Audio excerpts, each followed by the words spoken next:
और वो 7 स्थान जो चंदन के बताए गए, पहला भगवान देवाधिदेव महादेव के शिवलिंग पर चंदन का लेपन, समझ लेना जरा बहुत अच्छे से। आपको लगता है स्वप्न में कोई मुर्दे दिख रहे हैं, या कोई जल रहा है, या कोई मर रहा है, या कोई चला गया है, ऐसा भय लगता है। बच्चों को मानी भेजूंगी ऐसा हो जाएगा, पति को मानी भेजूंगी ऐसा हो जाएगा, कोई हमारे कोई गलत तो नहीं कर रहा है, आपको लगता है। 7 स्थान चंदन के बताएं महाराज। पहला शिवलिंग, दूसरा जहां गणेश जी का स्थान है, मालूम है ना सबको, जम के बोलो जरा, मालूम है ना सबको, जहां गणेश जी का स्थान है वहां अलग से गणेश जी बैठे, वहां नहीं, शिवलिंग में जलाधारी के ठीक सामने, राइट में गणेश, लेफ्ट में कार्तिकेय, बीच में अशोक सुंदरी। तो पहला चंदन बाबा के शिवलिंग पर, दूसरा गणेश जी पर चंदन की उंगली, तीसरा षडानंद कार्तिकेय पर चंदन की उंगली, चौथा अशोक सुंदरी पर चंदन की उंगली, पांचवा जलाधारी पर चंदन की उंगली, छठा जो शिवलिंग का जल बह रहा है इसके ठीक विपरीत की ओर चंदन की उंगली, और 7वां चंदन नंदी के मस्तक के ऊपर जो 2 सींग लगे रहते हैं उस पर चंदन की उंगली।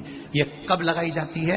या तो अमावस्या के दिन। आपको लगता है कि हमारे पूर्वजों का उद्धार नहीं हुआ, हमारे पूर्वजों का कल्याण नहीं हुआ, कहीं अधोगति में कोई चला गया है, उसका बस एक बार, रोज नहीं जरूरत है, प्रतिदिन जरूरत ही नहीं,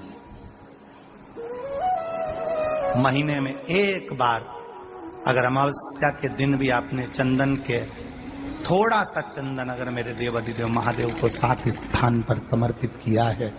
अशोक यहाँ पर वर्णन कर रही है, मैना, धन्य और कला की कथा कर रही है।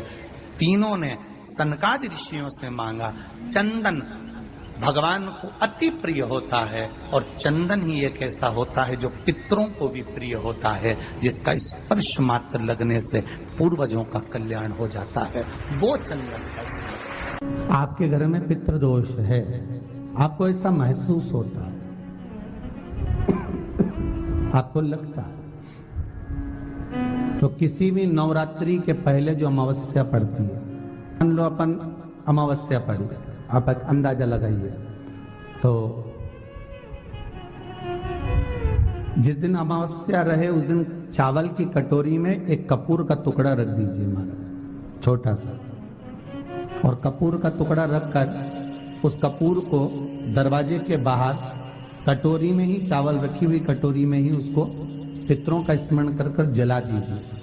और जलाने के बाद उस चावल को कहीं भी किसी भी वृक्ष की छांव में पक्षियों के लिए डाल दीजिए। शिव महापुराण की कथा कहती है, अगर मान लो पितृ आपको कष्ट दे रहे हैं, पितृ आपको तकलीफ दे रहे हैं, कोई काम नहीं होने दे रहे हैं, या कहीं आपको ऐसा लगता है कि पितरों का दोष है, तो वो पितृदोष देवी, अब ये जो आप करेंगे ये कब कर रहे हैं? अमावस्या के दिन आप उसको रख रहे हैं, अमावस्या के दिन उसको रखकर रात भर आपने रखा कपूर के साथ में, सुबह एकम पड़ गई, नवरात्रि लग गई, उसी दिन उसको जलाकर आपने पटक दिया, अर्थात उससे देवी और पितृ इन दोनों का आशीर्वाद जो प्राप्त होता है, तो घर में से पितृदोष समाप्त होकर लक्ष्मी की वृद्धि प्रारंभ हो जाती है, कार्य में सिद्धता आ जाती है। मान लो अगर पितृदोष है तो करो, नहीं है बड़े अलमस्ती से रहो, तो ये पितृदोष का स्मरण।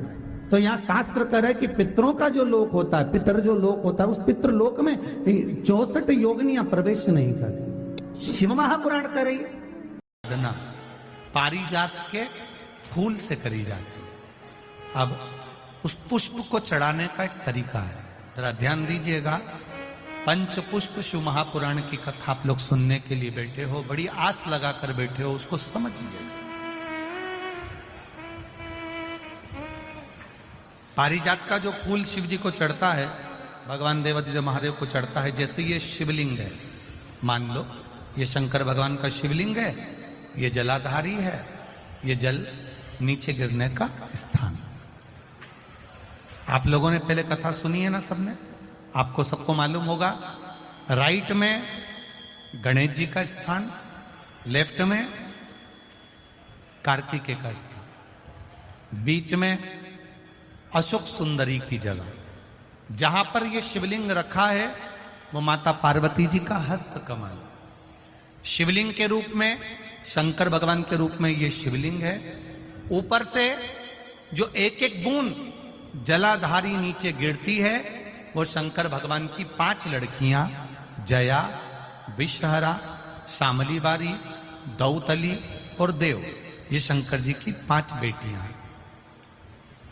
वंश वृद्धि के लिए, कार्य सिद्धि के लिए, वैभव प्राप्ति के लिए या अपने हृदय की सुख समृद्धि के लिए, संतान प्राप्ति के लिए पारिजात हार श्रृंगार के फूल की शिव जी को आराधना होती है। हार श्रृंगार का जो पुष्प होता है, अशोक सुंदरी वाली जगह पर हम पारिजात के पुष्प को समर्पित करते हैं। उसकी डंडी का जो मुख है वो शिवलिंग की ओर होता है जब अपन अशोक सुंदरी पर चढ़ाते हैं, और फूल का मुख इधर होता है।